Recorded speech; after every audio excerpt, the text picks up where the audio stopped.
right, so today we have Officer Mario Ortiz with us, and you will remember that I include a series around community policing, and I highlight our local officers at the request of our police chief. This series has done really well.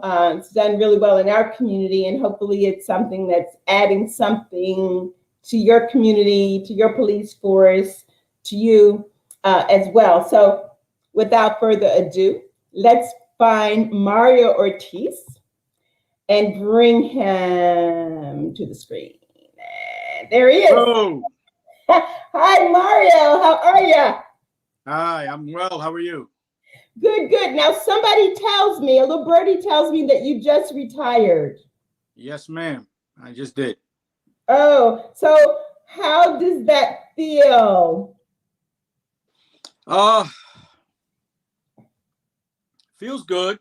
Feels good. I guess it really hasn't fully hit me yet because I'm just leaving one career to go into another. An opportunity just happened to come a little quicker than I expected, and I had to jump on it. Yeah.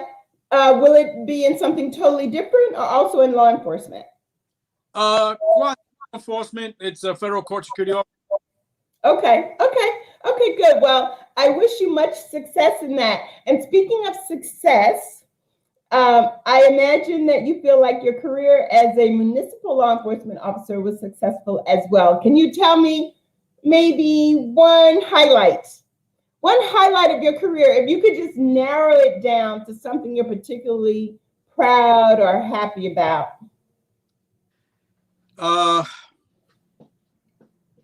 One highlight during my career, one of a few I've been fortunate to have, is when a person you have arrested, for example, and you help them find their way through and become to a productive society, and they come back years later, remember you, though you forgot about them, and said, "You don't remember me?" And they go into this situation. It's like, vaguely, yeah, help me out. I want to say thank you, and they want to shake your hand and thank you for right track and become a productive member of society, and it's a beautiful thing. Even though you, through your law enforcement career, you come across so many people, you can actually forget different things, but they remember you, how you made them feel, how you made them respect, and they remember you for that, and thank you for it. And I imagine that there's a component of respect in that. Like you, even though you were arresting them, you did it in a way that they felt with dignity, and then they wasn't belittled in any way. Right. Right. Exactly. Well, I would think you had probably had many instances like that. I've been fortunate to have a few. Not always. I've been fortunate to have a few. Yes. And what do you attribute that to in your own personality? Basically, just treating everyone the same way you would want to be treated.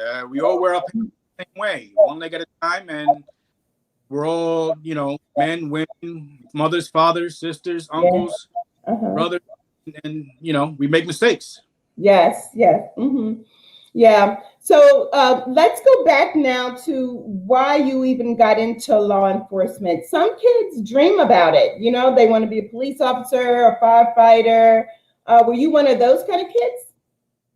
I wouldn't say dream, but it started very early after high school. Once I joined the military, became a military police officer, and it just grew from there.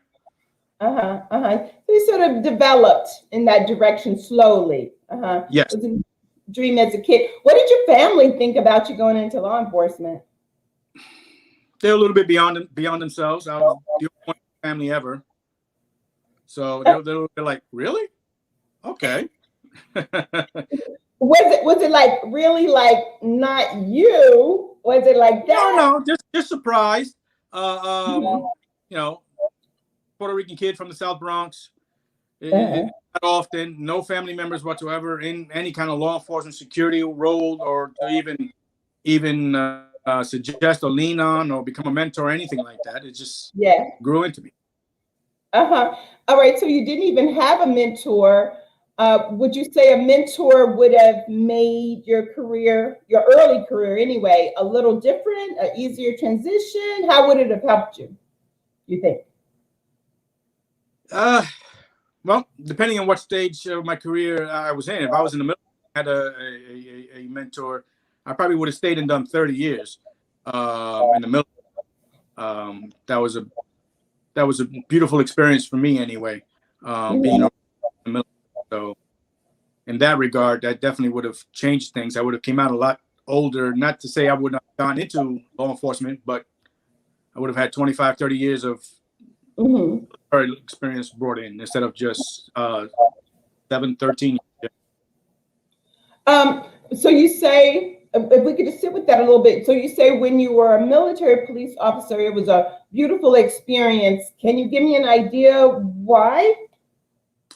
Well, especially overseas. Overseas is a different animal. The friends you make tend to be more like family because you don't have your family with you. So the friends you make, the bond that you create tend to be a little bit stronger. Consequently, the memories are stronger, the good times are stronger, and you support one another, which is a beautiful thing. Okay. All right. So can you compare that then to being a municipal law enforcement officer? You still had support, I would imagine. Like, can you make the distinction for me?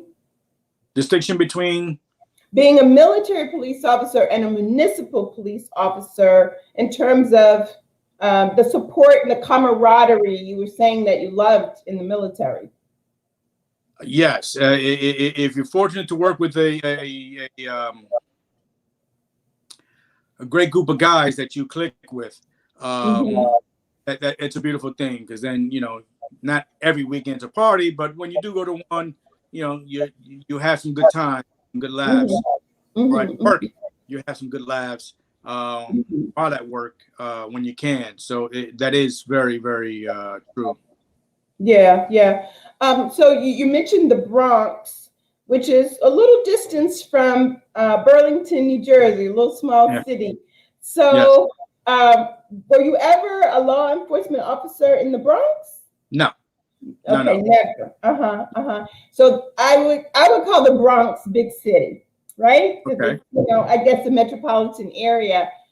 Did you have friends that were in law enforcement up there? I want to compare it, like city law enforcement, small city law enforcement. That's why my family kind of was taken back at first because we had no family members, no friends in security or law enforcement whatsoever. So how I come to be that, it was like, I guess that was the path God chose for me. So that's what I went with. But you ended up being in a smaller city. First Camden, right? Yes. Camden, New Jersey, still much smaller than the Bronx. Yes. And then later in a much smaller city, Burlington, New Jersey.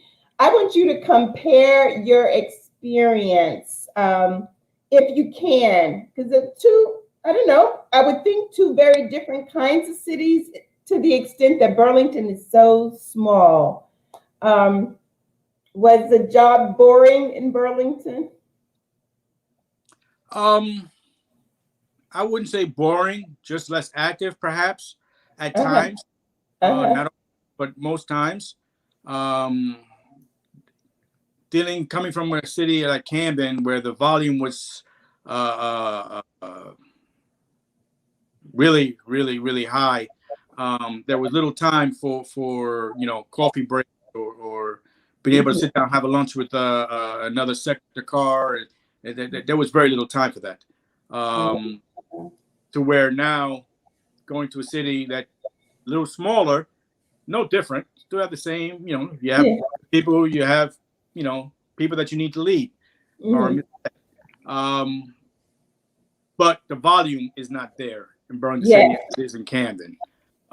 Just by sheer volume alone, there was time for any of that. So it made it nice. It made a nice, comfortable change. Yeah. Well, your police chief, John Fine, he wanted me to talk to you in part because you were retiring. Just another way of saying goodbye, the city saying goodbye to you, but also because he said that you were a great mentor within the police department, where there are a number of younger officers that could use your guidance. So, as a mentor in law enforcement, what would you say to law enforcement officers that are out there with their careers ahead of them? What are some important takeaways they could get from you? Be patient. Don't rush your career too fast. Mm-hmm. Experience every incident that you respond to.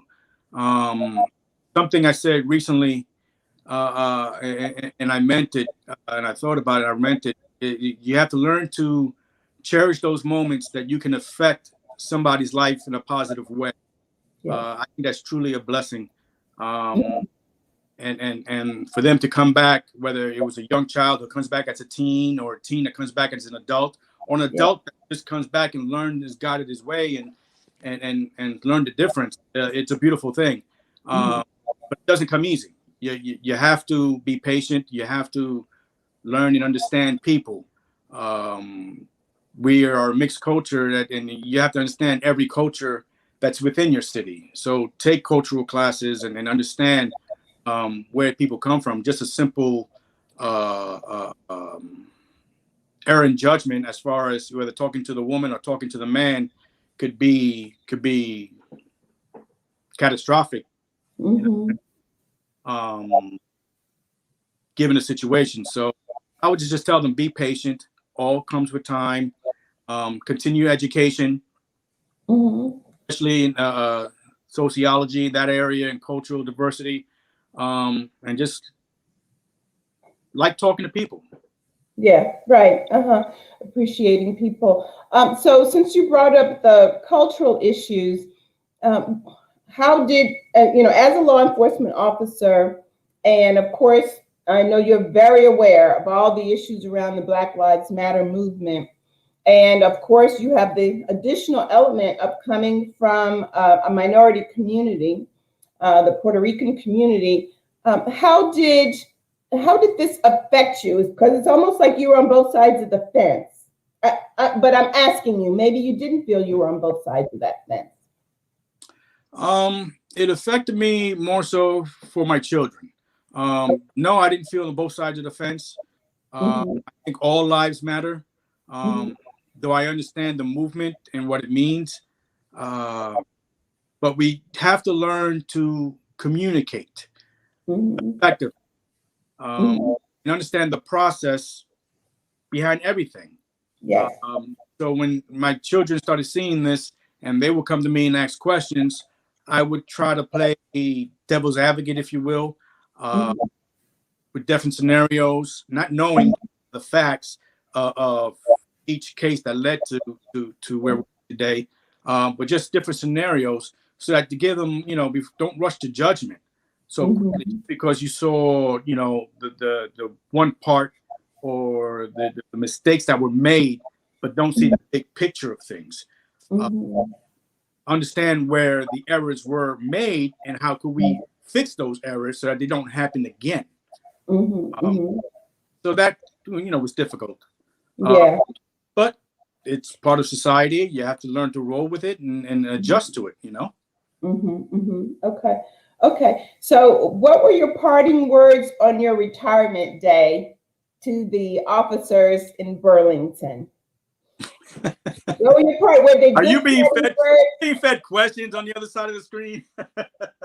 Yes. What did you tell those guys?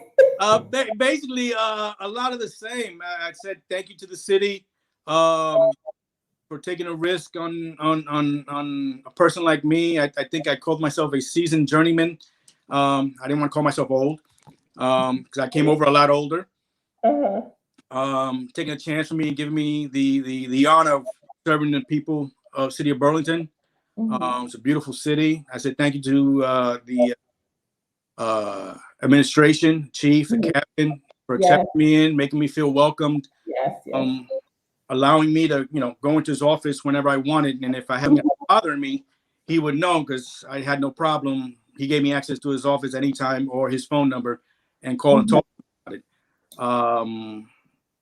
Thank you to the three ladies in the back there of the station that help run that department. They're great, doing little things that just mean a lot for a young officer's career. Young officers don't appreciate and don't understand that, but they will as they grow. Yes. Then finally to my co-workers and my brothers and sisters, my friends, just that. Thank you for the good times. Thank you for the laughs. Thank you for making me one of your own. And outside that I came in, felt welcomed and like I was homegrown. And that was a beautiful thing. It made my last few years of my career really, really comfortable, and that transition a lot easier. Good. So that's pretty much it. Yeah, well, that's a lot. That's a whole lot. And I think you touch on something that's special about Burlington and Burlington's police department. Because it's a small community, we can be tighter and closer and offer more support to each other. There's always an upside and a downside to that, of course, but I like to focus on the positive. And of course, our police department, we do community policing.